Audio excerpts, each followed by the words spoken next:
Cause he a good boxer. Like that's when I look at y'all two as the best in the division. How? Show me something that he did spectacular. Show me something that he did outrageous. Show me. Right. His power not outrageous. Okay. What defense? You think he got defense? He just jumped. You never see him slip no punch. You never see him slip no punch. Go look at it. You see him back up from a lot of people. Back up, move around. He don't got no technique. And his offense is the same thing. If you go look at his fights, So I'll probably pin him on game. Yeah, hold on, but you feel like it's easy work though. You like. Come on, bro. Do you ever think we'll see you in Tank? Realistically. Man, I ain't gonna lie. I'm gonna keep it 100 with y'all. I don't really like talking about him. Yeah. Cause like the way that he move is goofy to me. Like it's some weird. So like, I really don't like speaking on him. But like, same thing that Fighting perspective. Same thing that I said with Tio. If anybody got issues with me or feel some type of way about me, you could come see me on fight night. People that can actually hit. No matter all that boxing, you going to get hit. Shakur Stevenson, of course he's now 135 after all that stuff, and then Devin Haney. Right, so why people even talk like he the best at, he didn't even fight at 135 yet. Right. He didn't even have power at 126, 126.30 or none of that. He is good. Okay. Competition. As you get older, you start to know what competition is, and he kind of looked at me like I feel like I was a threat, which is rightfully so. Like I don't blame him for the way that he looked at me, but it is what it is. It's two guys that just want to be the best in our sport, and we were ready to lay it all on the line. Did he say to you like, "Yo, I don't want to be friends," or we can't, or is it just like a gradual thing where it started to become more distant? Now you just know energy. You know energy. Once you feel the energy that's coming at you, you understand like, okay, I get it. When do you think that started to change? I think as he kind of matured and got older. Once you get older and mature, his energy kind of let it be known like, yeah, you. When he come across Shakur Stevenson, I'm gonna say it here on the front page, and Tank, I love you, brother, and still would love to talk to you. 100. But when you get in there with Shakur, it's gonna remind me of Deontay Wilder fighting Tyson Fury. Ooh. Yeah. Because what you gonna do when you come across a motherfucker you can't knock out? Yeah. Only thing you gonna do is just get more frustrated. That's a terrible analogy. I'm just saying. Only reason why I'm saying this is a terrible analogy is because Tank Davis. Remember, you've heard Coach Cal say this all the time. He says it's the same thing, and I know exactly what he means. We just waiting on somebody to pull it out of him. You ever hear him say that? Yeah, yeah. We got so it's just we ain't been able to show it because ain't nobody been able to pull it out of him. We looking forward to the big fights. We looking forward to the big matchups because those are the kind of people that's gonna pull it out of him. So with a fight with Shakur, you're gonna see this box. Tank Davis just went nuclear on Shakur Stevenson in a live interview. And what he said about Shakur's skills, absolutely savage. Had a lot of stuff he could have did, but he's so talented and gifted, man, you know. You also got to trust what he's seeing in there. You know, we on the outside, you know. But I think he put on a tremendous performance, and obviously, you know, the level he... Tank didn't hold back. Called Shakur boring, questioned his punching power, and straight up said fans don't want to watch him fight. That's not trash talk. That's character assassination. Not done yet, you know. He's not done yet. He's a great for sure. How great, we gonna see. You know, he got a lot. He can box as long as he wants to box. He don't take punishment, and he's a master boxer. You know what I mean? So, just excited for him, man. Happy for him, man. You know, it's hard for me to see my brothers fight when I'm not fighting. That's harder to me than to actually fight because I can't help it. So I'm just happy it's over, man. I'm happy he got the win. But here's where it gets interesting. Shakur thinks Tank's hostility is actually fear. He believes Davis knows he's the biggest threat in the division and can't handle it mentally. Your little brother, you know what I'm saying, Shakur, that's the fight. Everybody want to see that. That's the 50-50, I think, you know what I'm saying? I've been saying 50-50. I told both of them that. That's a toss-up to me. No bias. Don't just say that because it's your man. Who you got winning that? I got Shakur. Are you saying that because that's your man and you don't like Tank? No. Hey, like I said, I respect Tank. Boxing, he's one of the ones. Yeah. we gonna take his personality and personal things out of it. But boxing, he's definitely talented. You know what I mean? And he's definitely got that it. And yeah, he's definitely respected in boxing. But Shakur is a different fighter. You know, Shakur is different. You know, people may call him boring. People may say he can't punch. But they say the same thing about Floyd. Because they defensive fighters. Yeah. Tank is not going to be able to hit Shakur like he hit everybody else. And he know that. He knows that. That's why he's like, he's boring. He's this, he's that. He's trying to diminish everything that Shakur have done. Listen to this. Every time Shakur's name gets mentioned, Tank gets emotional. That's not confidence. That's someone who's been thinking about this matchup way too much. Everybody thinks that Tank is gonna go in there and just knock out Shakur. It's gonna That's not gonna happen. But it didn't take. It shouldn't have taken this fight. For I people, knew he couldn't for knock people to him. realize. Yeah, Right. I knew that too, but yeah. Shakur is a defensive specialist. And I've been It's saying like, this for a long time. If you pay attention to how Tank would react whenever Shakur's name came up, I was like, yo, it's something that Tank knows that most people don't know or understand. There's something that he sees in Shakur. It could be the fact that Shakur was a 2016 silver medalist. You know, He's got a lot to do with it. He's that, you know, the silver child of the country, and you know, there's no telling. But this is what I've always known. It ain't just a big straight left or a big left right hook coming from Tank that's gonna end that night. That night is gonna be the most strategical you've seen both these guys ever be in a fight. I don't know if we're gonna ever get it. I think we will. You think we will, huh? For sure. Who else is there for if Tank trying to prove? Now here's the kicker. Boxing analysts are comparing this to Wilder versus Fury. Raw knockout power against elite boxing IQ. And we all know how that ended for the puncher. To get a message to Tank for him to like make sure he understood, like when you get past this legal situation, he's feel me on this. Tell me if y'all feel me on this. He's gonna be just like Mike Tyson was when Mike came out of jail. Everybody gonna be waiting for him. Mike was the meanest thing before he went away. Yeah. Tank.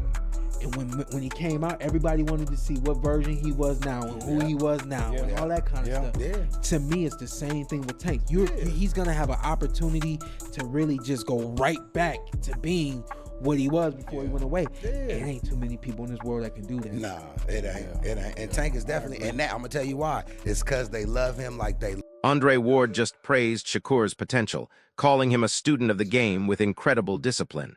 When a Hall of Famer says you're still developing and haven't peaked yet, that's terrifying for opponents. He knew exactly. Deep down inside, he could sit here and say, I'm not this, I'm not a good fighter, I'm not that, but deep down inside, he knows that I'm the truth. Right. So with him knowing that, he knows that I'm the biggest threat around where he's at. Do you see he gets very upset when people ask him about you? Yeah, I think that's insecurity though. I think he's insecure. Because he knows that you give him trouble? Like, what's he insecure about in your opinion? With top level guys like him, cause like I'm kind of different. I look at things like competition, but like his mentality is more so like it's either me or it's nobody. It's not a 1A, 1B, or you don't have nobody equal to you. So I understand his mentality, but I like to prove that I'm the best. So we kind of just move in different ways. Yo, let's make this fight happen. What is the step now that you make, like in terms of trying to get this done? I think the main step is one of us gotta find a way to reach out and try to get the fight to happen. It can't be no little kid shit. It can't be no back and forth, go back and forth. We gotta be grown men and get the fight done. Like, that's how I feel. I would love to talk to him and have a real conversation and make this fight happen. But you know, some guys be kind of egotistic, so I don't know where his ego is at. When's the last time you spoke to him privately?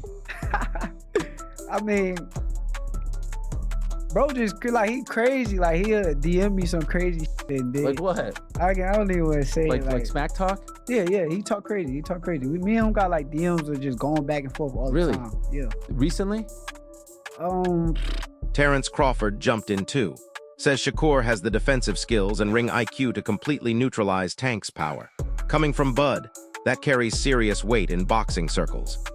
Like, with him, with his pride and like his ego, it's hard for him to even, you know, want to get on the phone with me, want to reach out or put all that other to the side. That nigga just got too much ego, I guess. But where did the beef come from? Because it's like, it seemed like he really don't like you. Nah, he don't. But why? Like, what did y'all do? Because y'all was cool at one point, right? We see videos of y'all as amateurs. It's cool. Y'all knew each other. Like, where did it start that y'all don't like each other? Nah, that shit started from him. Like, everybody really think like, cause you know people run with like false narratives, so they gonna say they versions of like the story, but truthfully, like when I first was around him, he was showing a lot of love, and then once I became a threat, is where like everything switched over. Once like people started talking about me and my name started getting bigger, then it was like I'll go fight and I'll get on Twitter and he'll like post, oh, he did that because it was a cab driver, or he'll just post some like hating ass to where like it was unnecessary to go do that because like I thought we was like cool type shit. So but now he like flipped it to turn it like I did something to him and he made it so believe that. But nah, that just, I think like in his brain it's just one person ain't. Even Sean Porter admitted Tank can't just rely on a knockout against Shakur. He knows Shakur defensive mastery makes him a complex puzzle that power alone won't solve. They always call me out when they have a fight. You don't never see them call me out when... But get this, Shakur believes their relationship broke down because of missed negotiations and ego battles. Says it went from mutual respect to pure disrespect through media warfare. You know what I'm saying? They don't never call me out. They always call me out when they got a fight lined up. All right, that makes sense. You know what I'm saying? Okay. Now go look back at it. Like, you'll see like, yeah, they faking. Is it any, like, do you have I know you talked before about like these 5-7 fights that you want before you go out. Is that still that? Do you have a list of people that you want to get out the way before you get out of here? Not really. No? Not really. I mean, if the opportunity presents itself, then yeah, for sure, I'll attack it, but not really. Not really. Meanwhile, Tank claims fighters only call him out when they already have backup plans, using his name for attention rather than actually wanting the smoke when they're free agents. Who have Shakur, what have Shakur done?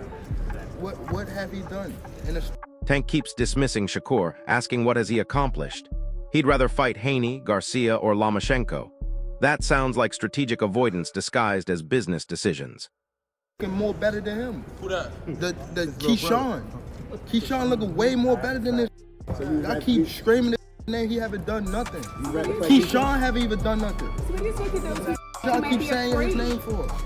So what do you say to those who might be saying that, you know, Tank is afraid of Shakur? Afraid of what? Afraid of what? Us fighters, if we're afraid of somebody, it gotta be somebody hitting us and hurting us. Like, he don't have no offense. Everything is defense. Defense only win in basketball and football. Eddie Hearn called Shakur one of the most underrated fighters in boxing. Says his fundamentals and defensive mastery make him a nightmare for anyone, regardless of power punchers or volume shooters. I think Shakur is massively underrated in terms of his achievements and his ability. Everyone in boxing knows how good Shakur is. He is pound for pound, top 5 in terms of quality. But look at the achievements of the young man. At 28 years of age, he's already a 3-division world champion. Tim Bradley wants this fight to happen immediately, calling it the most important matchup in boxing. Skill versus power to determine who really runs the lightweight division. It's just me, just my nature, man. Like, in order to be the best, you got to beat the best. Like, it's just too much talking, man. You know, like, of course, we've had some fights. You know, Turkey Al-Sheikh has put on some good fights and stuff like that, and it made crazy money, and it made perfect sense. But, like, I'm just saying, man, like, it don't matter. If you was close by my weight class, bro, and we can generate some money, and we can, you know, you got accolades on the line, I'm for it. It don't matter who you are, man. So, but yeah, that's just it. But no, fights in particular I want to see, man. I want to see Tank, and I want to see Shakur, bro. Like, come on. I want to see Tank and Shakur. That's what we want to see. You know, another fight. I want to see, what's that boy name is? I want to see, well, Boots got to fight against Xander. But I want to see all the titles get unified at junior middleweight, junior middleweight. Yeah, I want to see all the titles get unified there. And if you don't want to unify all the titles, if you don't want to pay all those sanction fees, I get it. But fight the champion out there. You know what I mean? Relinquish one belt and go after the champion. That way you don't have to pay so many sanction fees. But So there you have it. Tank talks like Shakur's beneath him, while experts say Stevenson has the tools to completely outbox him. This isn't just rivalry anymore. This is about proving whether elite boxing fundamentals can neutralize devastating power. Here's my question. Is Tank avoiding Shakur because he knows the stylistic problems, or is Shakur really not proven enough yet? Drop your thoughts below, smash that like button if this breakdown opened your eyes, and subscribe because this division is about to explode. I'll see you in the next one. But hold up, there's another layer to this whole situation that nobody's talking about. Ryan Garcia just dropped a bombshell on social media, saying he's witnessed Tank and Shakur sparring behind closed doors. And according to Ryan, the sessions were so competitive that both camps agreed to keep the footage private. Think about that for a second. If Tank was completely dominant in sparring, wouldn't that footage somehow leak? Wouldn't his team want that psychological warfare out there? The silence speaks volumes about what really went down in those private sessions. Here's what's really wild though. Floyd Mayweather, Tank's own mentor, has been unusually quiet about this beef. For someone who never misses a chance to promote his fighters, Floyd's radio silence is deafening. Does he see something in Shakur that makes him nervous about this matchup? And check this out. The betting odds just shifted dramatically. Shakur opened as a massive underdog, but sharp money keeps coming in on Stevenson. Professional bettors and boxing insiders are seeing value that casual fans are missing completely. Stephen A. Smith just went off on First Take, saying this fight represents the future of boxing. Two young, undefeated champions with completely opposite styles and legitimate bad blood. He called it the most marketable fight that nobody's making happen. But here's the plot twist nobody saw coming. Al Heyman, who manages Tank, reportedly had a secret meeting with top-rank executives last week. Industry sources say they're exploring ways to make this fight happen despite promotional complications. Money talks, and this fight could break pay-per-view records. The pressure is mounting from every angle. Fans are creating petition campaigns, boxing media won't stop asking about it, and even celebrities are picking sides on social media. This isn't just a fight anymore, it's become a cultural moment that transcends boxing.